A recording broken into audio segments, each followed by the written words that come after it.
Om Jai Sri Mahagam Ganapati Namaha. Om Jai Sri Mahalakshmi Namo Narayana. Today we will try to hear the slokas from Goddess Sri Lakshmi Sahasra Parayanam from 61 to 65 and learn them.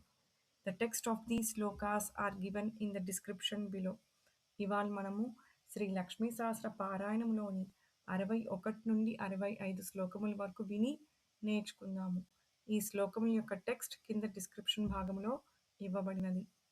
Ketaki Mallika శోకా Varahi ధరణీ ధ్రువా నారసింహీ మహోగ్రాస్య భక్తానాం మార్తినాశిని అంతర్బలా స్థిరా లక్ష్మీర్జరా మరణనాశిని శ్రీరంజితా మహాకాయ సోమసూర్యాగ్నిలోచనా అదితిర్దేవ మాతా చ అష్టపుత్రా అష్టయోగిని అష్టప్రకృతిరష్టాష్ట బిభ్రాజద్వికృతాకృతిః దుర్భిక్షధ్వంసిని దేవీ సీతా సత్యా చ రుక్మిణీ ఖ్యాతిజా భార్గవీ దేవీ దేవయోనిస్తపస్విని శాకంభరీ మహాశోణా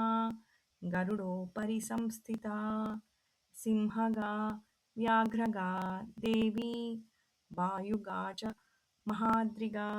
ఓం జై శ్రీ మహాలక్ష్మి మాత్రే నమో నమః.